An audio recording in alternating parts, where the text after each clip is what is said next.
오늘 다니엘 6장 다시 보겠습니다. 다니엘 6장을 펴시고 다니엘 3장하고 6장이 서로 관련이 있습니다. 다니엘 3장하고 6장이 서로 관계되어 있는데 3장의 내용은 어떤 내용이죠?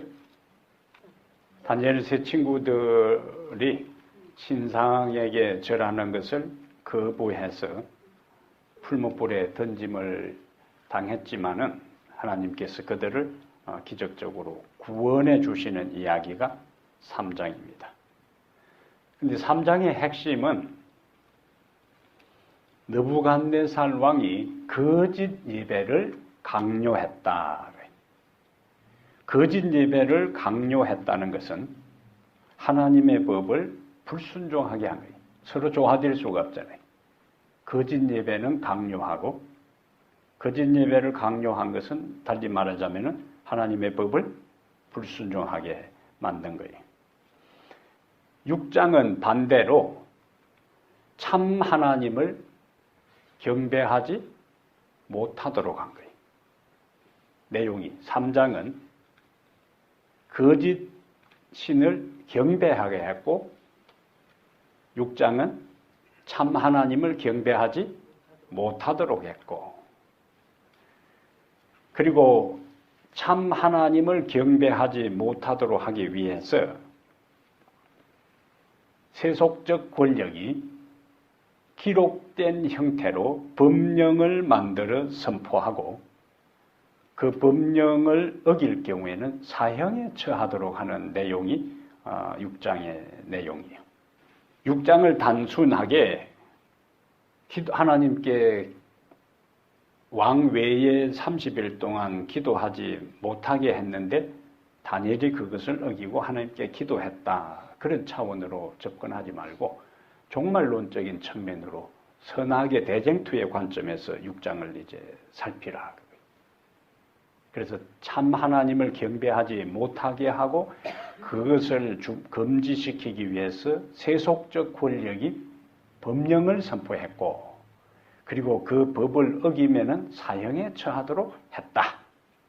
그런데 이때에 하나님의 사람은 이 위기의 때에도 믿음으로 참 하나님을 섬기는 것을 법령과 상관없이 충실하게 순종했고 그 결과 구원을 받았다. 다니엘 6장에 반복되는 중요한 키워드가 구원입니다. 구원이라는 단어예요. 우선 14절 한번 보세요. 6장 14절에 6장 14절을 관통하고 있는 핵심 단어가 구원이에요. 구원. 14절에 왕이 이 말을 듣고 그로 말미암아 심히 근심하여 다니엘을 구원하려고 그 구원이라는 단어가 나오고 그 다음에 다시 16절에 이에 왕이 명령하며 다니엘을 끌어다가 사자굴에 던져 넣는지라 왕이 다니엘에게 이르되 네가 항상 섬기는 너의 하나님이 너를 구원하시리라. 그 다음에 20절에 다니엘이 든 굴에 가까이 이르러 슬피 소리질러 다니엘에게 묻되 살아계신 하나님의 종 다니엘아 네가 항상 섬기는 네 하나님이 사자들에게서 너희 너를 구원하셨느냐. 그게 구원이 나오고 다시 27절에 그는 구원도 하시며 건져내기도 하시며 그 다음에 이로써 다니엘을 구원하여 반복해서 뭐가 나와요? 구원. 그런데 앞에 14절하고 16절은 당시의 왕은 외행적으로 생사 여탈권을 가지고 있었어요. 죽일 수도 있고 살릴 수도 있고. 그런데 다니엘을 구원하는 일에 있어서는 당대 최고의 강대국 최고의 나라 바벨론을 정복한 최강의 나라 페르시아의 왕이라 할지라도 다니엘을 뭐 할 수 없었는가? 구원할 수가 없었어요. 그러니까 그의 고백이 뭐냐면은 16절부터 네가 항상 섬기는 너의 하나님이 너를 구원하시리라. 자기가 구원하려고 하는 것은 할 수가 없었어요. 왕으로서 그 한 신하, 한 사람, 수많은 사람도 마음먹으면 다 죽일 수 있는 그 왕이 다니엘 한 사람을 구원하는 일에는 역부족이었다는 거예요. 그래서 결국 그 왕도 자기 스스로 뭐라고? 한번 조금만 낮춰보세요. 강집사님. 울린다고 우리 사람 자꾸 눈치를 해서. 예, 조금만 낮춰. 예.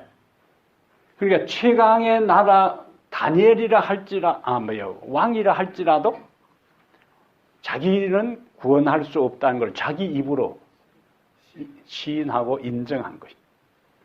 그러면 이 지상에 있어서는 왕 이외에 더 이상 다니엘을 구원할 존재가 없다는 거예요. 이때 하나님이 등장을. 그럼 자기 입으로 이야기하잖아요. 너의 섬기는 하나님이 너를 구원하실 것이다. 그래놓고 이제 사자굴에 던져놓고 또 찾아오자마자 너의 섬기는 하나님이 너를 구원했느냐 하고 나중에는 이제 다니엘이 살아나오니까 너의 섬기는 하나님이 너를 구원했다. 이것은 세상의 권력이, 세속의 권력이 법령으로 살아계신 하나님을 경배하지 못하도록 하고, 그 다음에 법령으로 그것을 어겼을 경우에는 죽인다 할지라도 하나님이 개입하시면은 그런 사람을 뭐 하실 수 있다? 구원하실 수 있다 하는 것을 여기 6장에서 우리에게 보여주고 있습니다. 3장에도 그 구원이라는 단어가 반복해서 그때는 6장에서는 왕이 구원하려고 애를 쓰는 장면이고 3장에는 능히 내 손에서 너희를 구원할 자가 누가 있느냐 하고 자기의 영역, 왕이라는 엄청난 그 권력과 힘 앞에서 이 세상에 어느 누구도 너희들을 구원할 자가 없다라고 큰 소리치는 또 장면이. 그런데 거기도 하나님이 그들을 개입하셔서 구원하시는 모습을 보게 됩니다. 그러므로 우리가 하나님께 충실하고 참 하나님을 진실되게 우리가 상황과 환경과 상관없이 경배할 때는 하나님은 그런 사람을 구원하신다. 그래서 다니엘서에 나오는 이 다니엘의 모습은 마지막 시대에 등장하는 남은 무리의 표상입니다. 남은 무리의 표상이에요. 왜냐하면 남은 무리에게 주어진 책무, 그들의 사명이 뭐냐면 하나님의 계명을 지키며 예수의 증거를 가진 자들. 계시록 12장 17절에 하나님의 계명을 지키며, 그것은 주변 상황과 모든 세상적 권력과 많은 사람들이 하나님을 섬기지 않고 또 하나님을 섬기지 못하도록 한다 할지라도 계시록 13장 15절에는 똑같이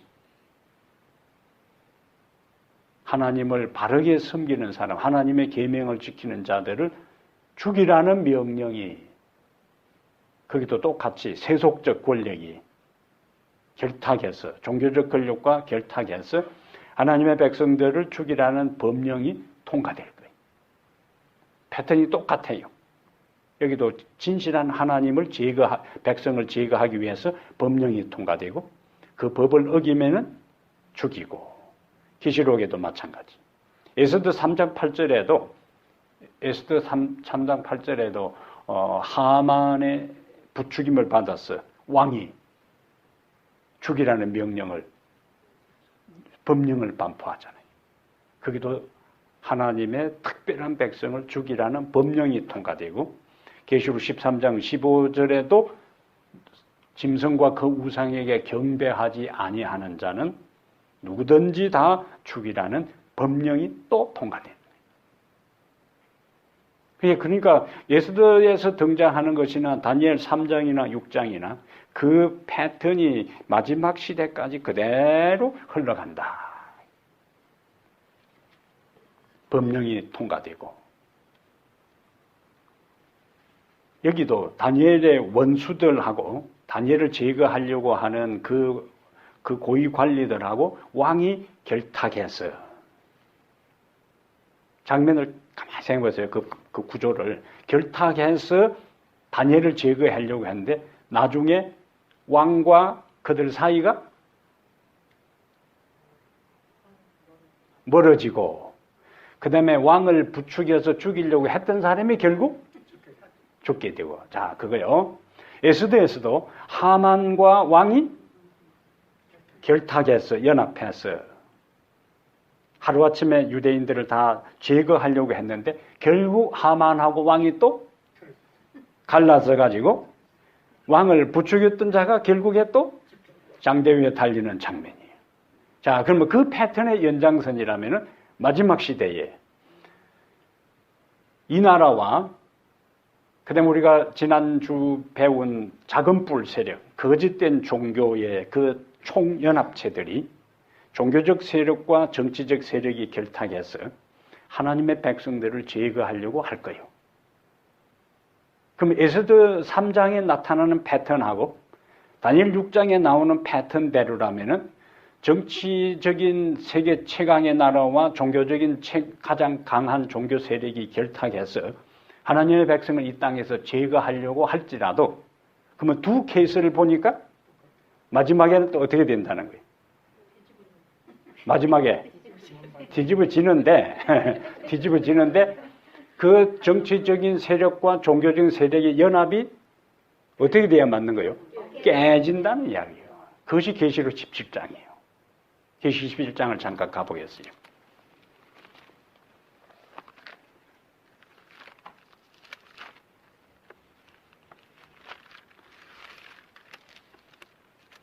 계시록 17장을 세세하게 이제 보지 말고 큰 그림으로 보면은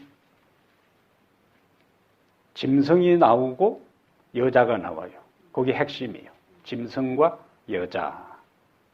우선 1절 보면은 7 대접을 가진 7 천사 중 하나가 와서 내게 말하 이르되 이리로라 많은 물 위에 앉은 큰 음녀가 받을 심판. 음녀가 나오고 그 다음에 땅에 임금들 나와요. 임금, 정치적인 세력의 대표입니다. 3절 성령으로 나를 데리고 광야로 가니라 내가 보니 여자가 붉은빛 짐승을 탔는데 그 짐승의 몸에 하나님을 모독하는 이름들이 가득하고 7 머리와 10 뿔이 있으며 그 여자는 자줏빛과 붉은빛 옷을 입고 금과 보석과 진주로 꾸미고 손에 금잔을 가졌는데 가정한 물건과 그의 음행에 더러운 것들이 가득하더라. 그러면서 그 이마에 바벨론이 이제 나옵니다. 그리고 6절에 이 여자가 성도들의 피와 예수의 증인들의 피에 취한지라. 그러니까 하나님의 백성들을 박해하는 세력이라는 거예요. 여기 여자가 나오고 그 다음에 7절, 8절부터 계속 뭐가 나오냐면 이제 짐승이 나와요. 짐승은 정치적인 세력의 대표입니다. 그러다가 이제 앞에 우리가 에스더 3장하고 다니엘 6장의 그 패턴이 17장에는 어떻게 나타나는가? 여자는 종교적인 세력의 대표고 짐승은 정치적인 세력의 대표요. 그래서 정치와 종교가 연합해서 하나님의 백성들을 마지막 때에 박해한다는 거예요. 근데 그것이 그 연합이 어떻게 된다? 마지막에는 깨진다는 거예요. 자, 그 깨지는 게 16절. 16절에 보면은 내가 본 바 이 10뿔과 짐승은 음녀를 미워하여 망하게 하고 벌거벗게 하고 그의 살을 먹고 불로 아주 사르리라. 이는 하나님이 자기 뜻대로 할 마음을 그들에게 주사 한 뜻을 이루게 하시고 그들의 나라를 그 짐승에게 주게 하시되 하나님의 말씀이 내게 응하기까지 하심이라. 네가 본 그 여자는 땅의 왕들을 다스리는 큰 성이라 하더라. 그러니까 종교적인 세력이 정치적인 세력을 지배하고 있는 상황이에요. 근데 그 짐승이 그 음녀를 어떻게 했어요? 16절에 보니까 미워하고 망하게 하고 벌거벗게 하고 그의 살을 먹고 불로 아주 사르리라. 이게 마지막 시대에 앞에 구약 성경에 나오는 연합된 세력들이 하나님의 백성을 박해하고 제거하려고 하다가 막판에 그 연합이 깨져서 하나님의 백성은 구원받고 정치적인 세력을 이용해 하나님의 백성을 제거하려고 했던 사람이 오히려 죽는 것처럼 계시록 17장의 구조도 똑같아요. 재밌잖아요. 성경의 구조가.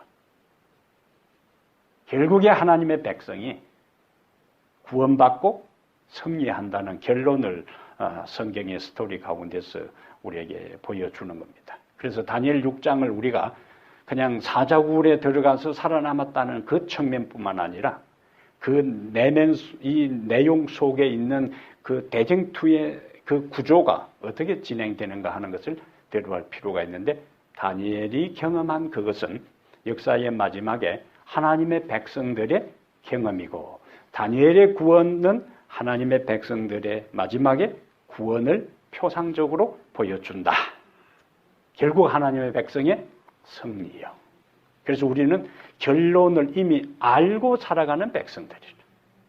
이 어떻게 될지 모르는 상황 같으면 계속 긴장하고 초조하고 불안하고 염려하고 두려워하고 쫄이고 이렇게 되겠지만은, 하나님의 백성들은 어떤 백성이라고요? 이미 결론을 알고 있는 사람이에요. 그 결론은 어떤 상황에서도 결국에 하나님이 개입하셔서 구원하신다 하는 것을 알고 살아가는 백성이기 때문에 우리는 담대하게 우리가 해야 할 일은, 오늘 어차피 하나님의 백성들은 승리하게 되어 있고 구원 얻게 되어 있고 하나님께 영광을 돌리게 되어 있으니까 오늘 우리는 그것을 바라보고 믿음 안에 충실하게 살아가는 것입니다. 자, 이제 오늘 마지막 결론을 좀 내리겠어요. 다니엘 6장. 드디어 이제 자기가 아무리 구원하려고 해도 안 된 상태에서 네가 섬기는 하나님이 구원하리라.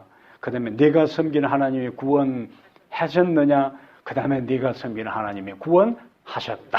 요 단계로 이제 진행이 되는데, 25절, 6장 25절에 이에 다리오 왕이 온 땅에 있는 모든 백성과 나라들과 언어가 다른 모든 사람들에게 조서를 내려 이르되, 원하건대 너희에게 큰 평강이 있을지어다. 내가 이제 조서를 내리노라. 처음에 조서는 죽이려고 하는 조서였지만은 이제는 하나님께서 상황을 반전시켜요. 내 나라 관할 아래에 있는 사람들은 다 다니엘의 하나님 앞에서 떨며 두려워할지니.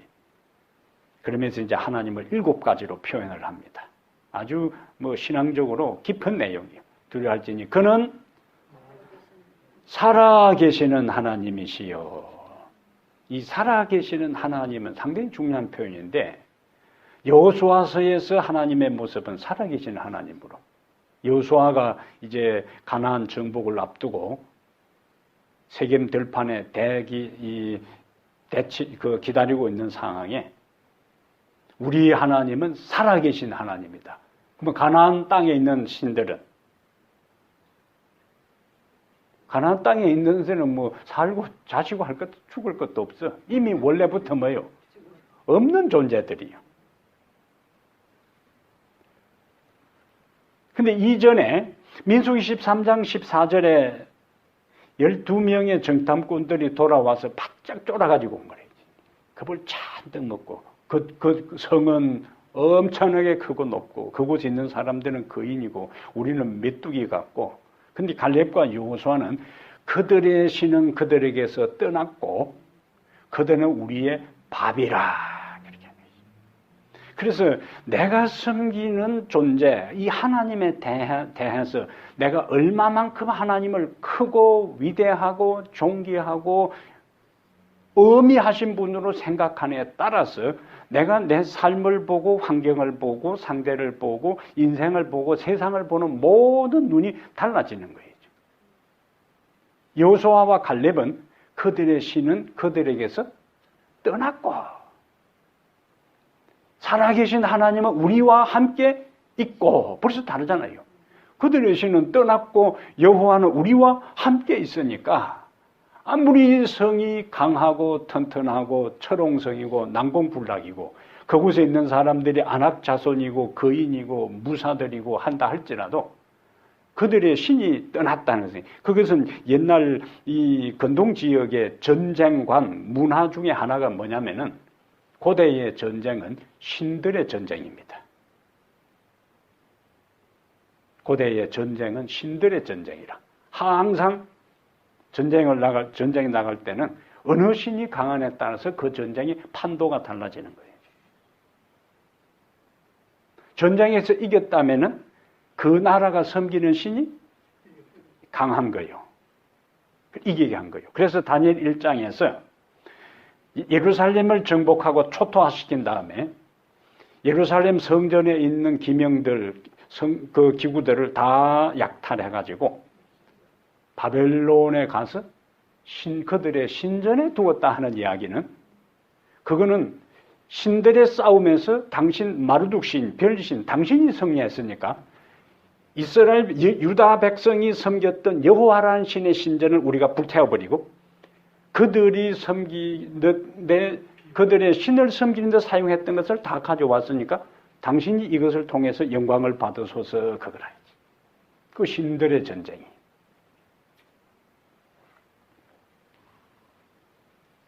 근데 아까 내가 뭔 이야기 하다가 이야기를 꺼냈어요? 오케이. 자, 그 갈렙과 여호수아는 우리가 섬기는 하나님은 우리와 함께 있고 계시고 그들의 신은 그들에게서 떠났고 그게 고대의 전쟁관이라는 거예요. 그러니까 싸우나 마나 우리는 이미 이긴 것이다. 그래서 그들은 우리의 밥이다. 그렇게. 밥은 그냥 먹으면 되는 거예요, 그냥. 예? 밥은 그냥 우리가 먹으면 되는 거라, 이제. 그 내용을 그런 각도로 보라, 그거예요. 밥은 그냥 먹으면 돼. 그래서, 모세를 통해서 주어진 기별이 뭐냐면은, 너희가 건축하지 아니한 집에, 심지 아니한 포도원을, 가꾸지 아니한 곡식을, 파지 아니한 우물을 하나님께서 너희들에게 주실 것이다. 그러니까 그것은 그냥 올라가서 뭐 하면 되는 거예요? 취하자. 이것이 갈렙과 여호수아의 신앙이었어요. 갈렙과 여호수아의 신앙. 그래서 여기 살아계시는 하나님, 여호수아가 이스라엘 백성들에게 하나님을 이야기할 때에 그 상황에서 그 만군의 여호와, 전쟁에 능하신 여호와를 이야기할 때 우리 하나님은 살아계신 하나님이고 가나안 땅에 있는 모든 신들, 그들이 섬기는 잡다한 신들은 떠났고 생명도 없는 존재들이니까 담대하게 우리가 올라가자. 그것이 여기에 이 다리오도 다니엘의 하나님 앞에서 떨며 두려워할지니 그는 살아계시는 하나님이시요. 이것은 뭘 이야기하는가? 그것을 살아계신 하나님이라고 첫 번째부터 강조한 것은 자기들이 섬기는 신은 살아계시는 신이 아니라는 거라. 바벨론이 멸망하기 전에 벨사살 왕과 그의 아버지 나보니도스는 바벨론 전역의 도시마다 다양한 신들을 숭배했어요. 한 신을, 그 대표적인 신이 벨신이고 마르둑 신이지만은 지역마다 다양한 신들을 숭배했어요. 그리고 바벨론이 다른 나라를 정복하면은 그 신전에서 꼭 신상을 약탈해 온 거라. 왜냐하면 신 하나 있는 것보다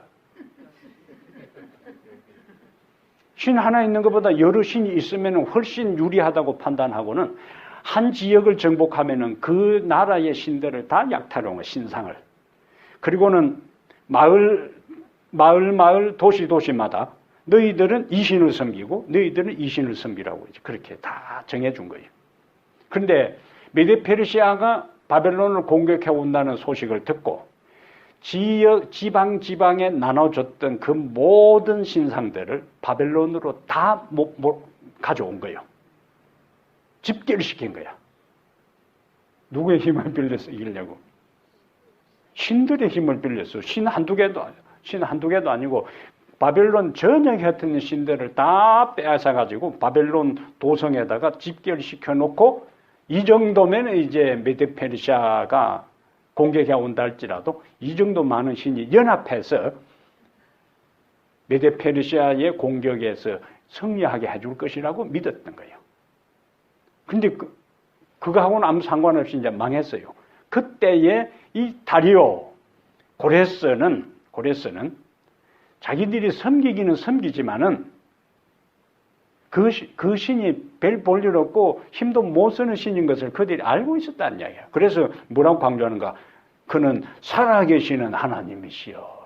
아, 우리가 섬기는 신하고는 질적으로 모든 면에서 결정적인 차이가 있구나 하는 것을 처음 언급부터 딱 인정을 하는 거예요. 살아계시는 하나님이시여. 그 다음에 영원히 변하지 않으실 이시며. 하나님이 변덕이 심하면은요, 우리가 참 하나님 믿기 어렵습니다. 예? 우리 인간들처럼 변덕이 심해 보세요. 틀림없이 도와주신다고 약속했다가 가만히 생각하면 기분 나빠 안 되겠다. 골치 아파 안 되겠다든지 그냥 마음이 자꾸 하루에도 12번씩 바뀌면 어찌 되겠어요. 이제. 어느 장단에 춤을 춰야 될지 모르는 상황이 될 때. 우리 하나님은 살아계신 하나님이시고 영원히 변하지 않으신 이시며 그의 나라는 멸망하지 아니할 것이요 그의 권세는 무궁할 것이며. 나라하고 권세가 같이 연결되어 있어요. 나라가 망해버리면 권세도 끝나는 거예요. 그런데 나라도 망하지 않으니까 그 나라의 왕으로서 무궁할 것이고, 그 다음에 27절에 그는 구원도 하시며 건져내기도 하시며 하늘에 서든지 땅에 서든지 이적과 기사를 행하시는 이로서 앞에 7가지를 다 해놓고 어디로 연결되느냐. 그 모든 것이 결국 누구를 위한 것으로 나타나냐면은 다니엘을 구원하여 사자의 입에서 벗어나게 하셨다. 그게 살아계시고 불변하시고 영원하시고 권세가 강하고 그의 나라도 변하지 않고 하는 그 모든 것이 결국에 그 갖추어진 하나님께 해당되는 그 모든 것이 결국 어디에 사용되었냐면은 다니엘을 구원하는 일에 사용되었다는 걸 그가 지금 고백하고 있습니다.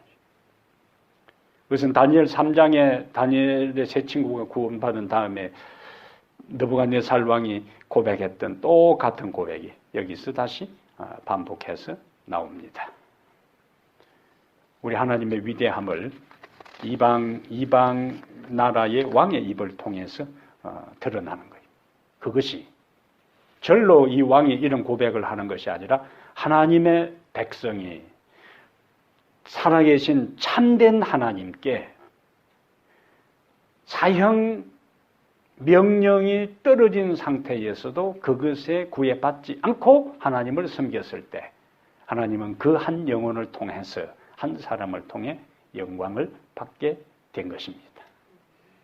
우리가 다른 사람에게 감동을 주는 것은 우리가 하나님의 진리 안에서 바르게 그 길을 걸어갈 때 하나님은 그 사람을 통해 영광을 받으시는 거예요.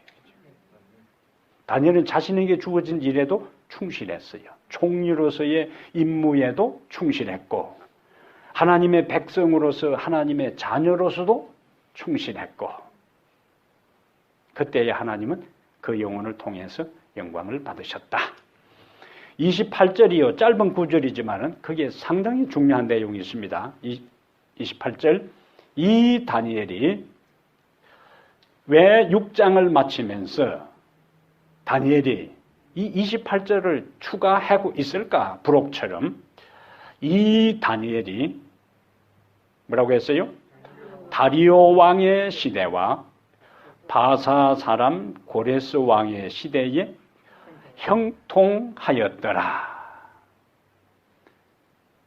다니엘 6장의 사건은 다리오 왕의 원년 BC 538년에 일어난 사건이에요.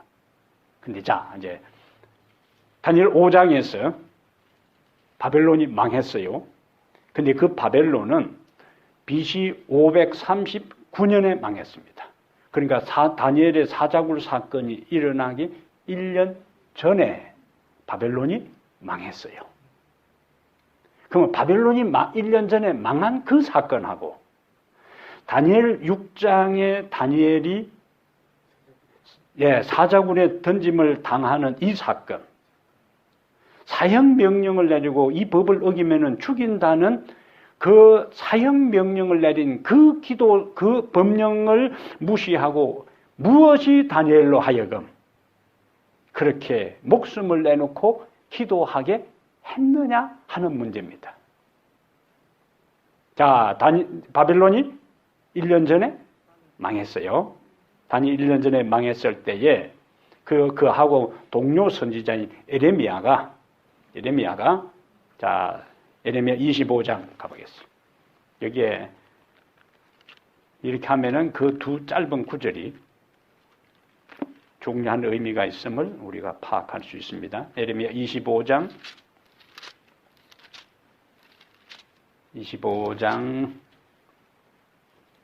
12절에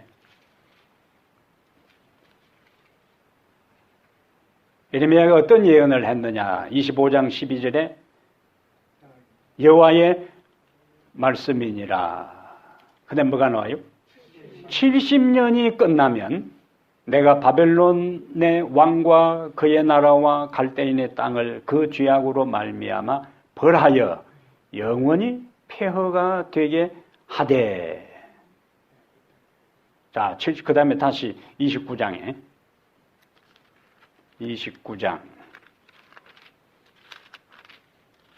이거 하고 이제 연결시켜야 그 의미가 명확하게 딱 풀립니다. 29장 10절에 여호와께서 이와 같이 말씀하시되 바벨론에서 70년이 차면 내가 너희를 돌보고 나의 선한 말을 너희에게 성취하여 너희를 이곳으로 돌아오게 하리라. 12절 너희가 내게 부르짖으며 내게 와서 기도하면 내가 너희들의 기도를 들을 것이요 너희가 온 마음으로 나를 구하면 나를 찾을 것이요 나를 만나리라. 14절 이것은 여호와의 말씀이니라. 나는 너희들을 만날 것이며 너희를 포로된 중에서 다시 돌아오게 하되 내가 쫓아보내었던 나라들과 모든 곳에서 모아 사로잡혀 떠났던 그곳으로 돌아오게 하리라. 이것은 여호와의 말씀이니라. 자, 에레미야가 어떤 예언을 했어요? 포로 생활이 몇 년 될 것이라고? 70년이 될 것이다. 그러나 포로에서 돌아오려면 무엇이 전제돼야 돼요? 바벨론 나라가 망해야 돼.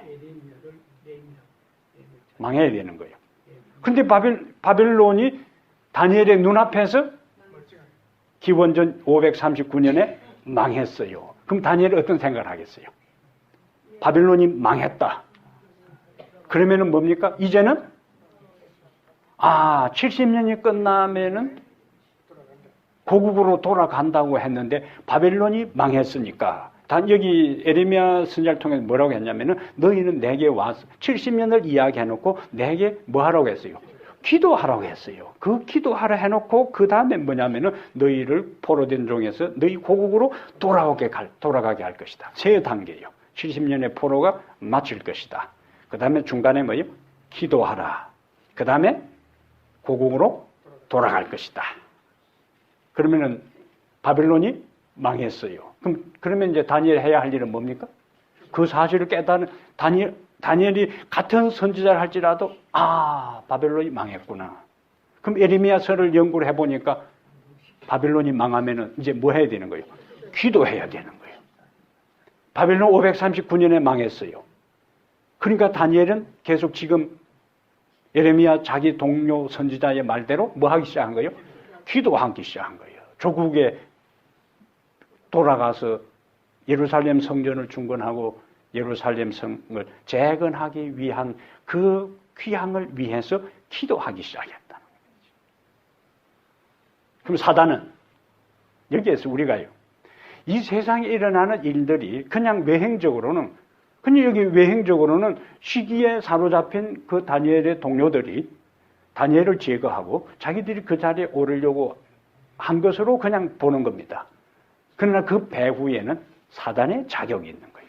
다니엘의 기도가 그냥 기도가 아니라 지금 BC 539년에 바벨론이 망했으니까 이제 70년이 끝나간다는 거예요. 그러면 아직도 메데페르시아 왕국의 분위기는 고국으로 돌려보낼 기미가 보이지를 않아요. 다니엘은 지금 왕궁의 총리로 있기 때문에 왕궁의 움직임에 대한 모든 정보를 정확하게 알고 있는 겁니다.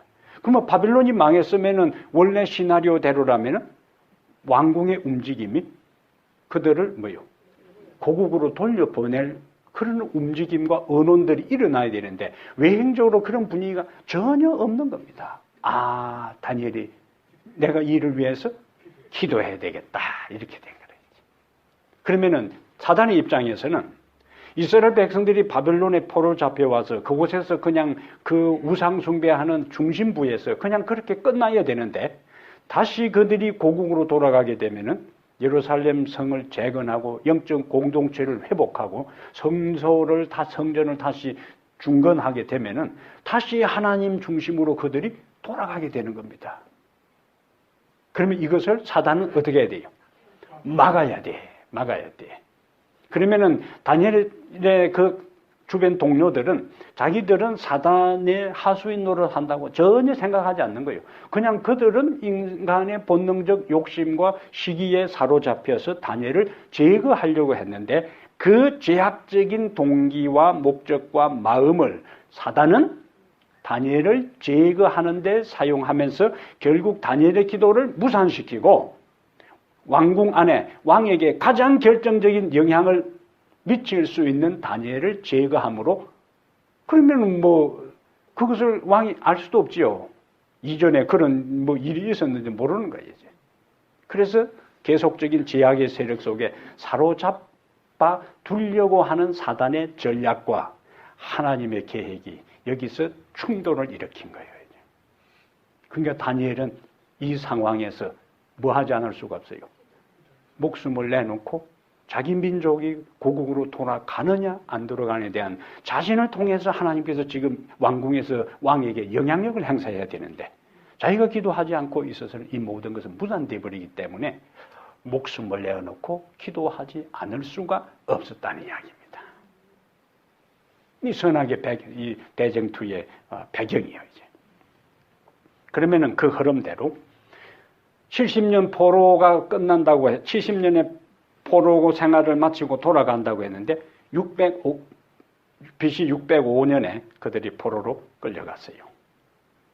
그러면 BC 539년에 바벨론이 망했고 BC 그 다음 해에 538년에 다니엘이 사자굴에 들어가는 위험을 감수하고 기도했고 드디어 BC 그 다음 해 537년에 고국으로 돌아가는 명령이 떨어지고 조서가 내리고 536년에 1차 포로들이 고국으로 귀환하는 역사가 일어나게 되는 거예요. 하나님께서 절묘하게 한 단계 그 상황을 인도하는 것을 우리가 여기서 확인할 수가 있습니다. 다리오는 2년 정도 메데 페르시아 제국을 다스리다가 죽어요. 2년 정도 다스리다가. 그리고는 고레스가 등장합니다. 그래서 여기 28절에 이 다니엘이 다리오 왕의 시대와 바사 사람 고레스 왕의 시대에 형통하였더라. 다리오가 죽고 난 다음 2년 채 왕위에 못 채우고 그가 죽고 난 다음에 고레스가 제1차 포로 석방령을 내렸는데 그것이 역대하 36장 22절과 에스라 1장 1절 5장 13절이에요. 기원전 537년 가을에 제1차 포로 석방령이 내리고 그 다음에 기원전 536년 봄에 포로들이 귀환길에 오르게 됩니다. 그래서 에르미야의 예언대로 정확하게 70년간의 포로 생활이 605년부터 536년까지 마치게 되는데 그 중심에 그 귀환하는 중심에 누가 있었는가? 다니엘이 있었다. 근데 고레스는 이사야 44장 28절과 이사야 45장 4절과 6절에 고레스에 대한 예언을 이미 고레스가 무슨 역할을 할 것인지에 대한 것들이 이사야 선자를 통해서 고레스가 탄생하기 150년 전에 하나님께서 고레스라는 사람의 이름까지 거명하면서 고레스가 고레스가 바벨론을 정복하고 그 다음에 고레스가 해방을 내릴 것에 대한 그 사명까지 이야기를 해준 거예요. 그러면 자, 다리오가 죽고 난 다음에 고레스가 왕으로서 취임했어요. 그럼 다니엘은 이제 고레스하고 이런저런 국정을 의논하다가 뭔 이야기를 했겠어요? 두루마리 성경, 이사야, 자기 선배 선지자, 150년 전에, 자기보다 150년 전에 예언한 그 두루마리 성경을 펴고 고레스 왕에게 이야기할 겁니다. 왕의 사명이 내가 섬기는 하나님이 150년 전에 왕의 이름을 거명하면서 이런 일을 할 것이라고 해놓았습니다.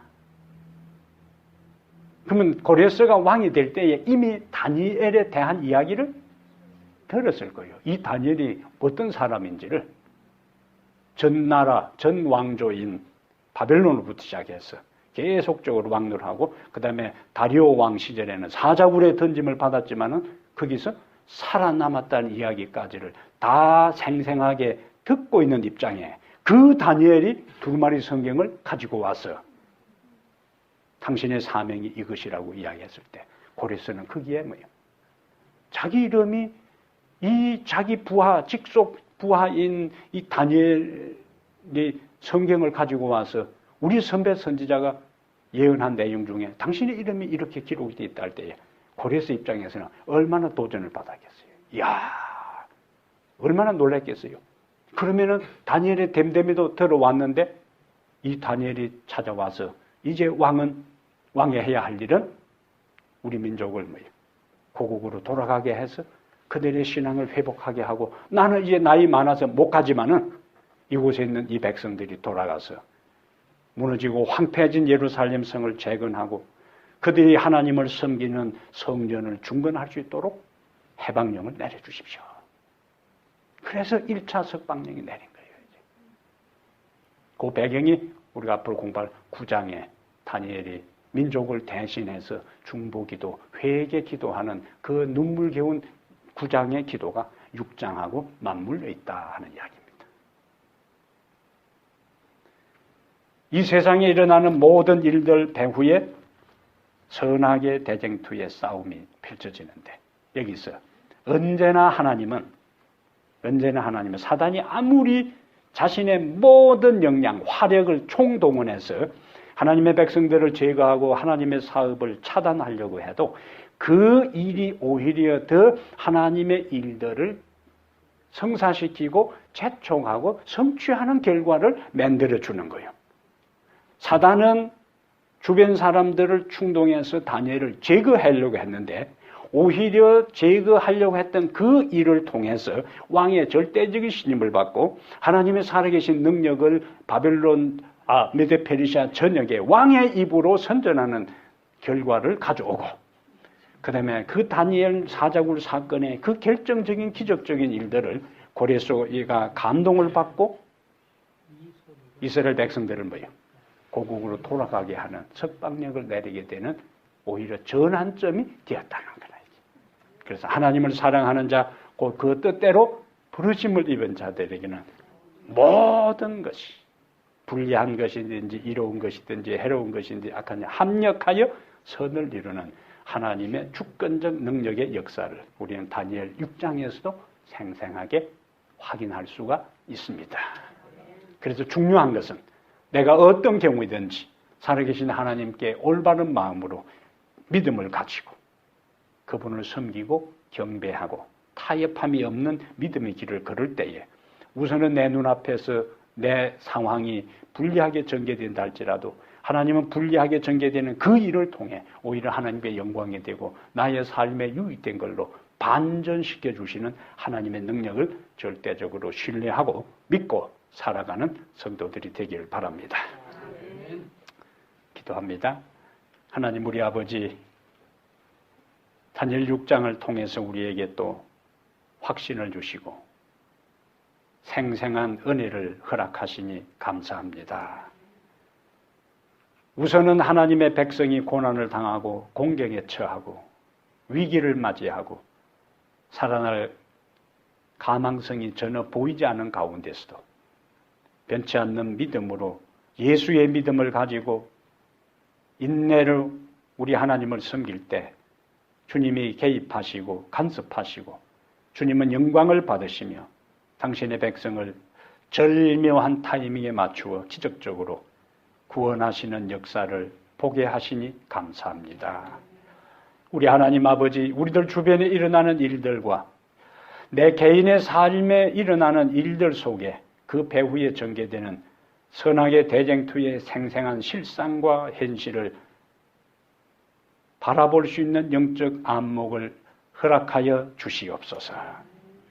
사단이 아무리 설치고 죄악의 세력을 동원한다 할지라도 결국에 하나님의 백성이 승리하고 구원을 받고 하나님의 영광을 받으며 주의 이름이 만천하에 증거되는 이 놀라운 사실을 우리가 배웠사오니 다니엘을 통하여 역사하셨던 하나님, 바로 우리를 통하여 그 동일한 일들이 역사가 일어나게 하여 주시옵소서. 앞으로 이 세상의 모든 전개되는 상황이 신앙의 길을 걷기에 어려운 상황처럼 보일지라도 일상의 삶에서 매일매일 하나님 중심으로 창조주 하나님, 살아계신 하나님을 올바르게 섬김으로 인해서 어떠한 방해와 반대 가운데서도 흔들림이 없는 굳건한 믿음의 용사들 다 되게 하여 주시옵소서. 우리 주 예수님 이름으로 기도합니다. 아멘.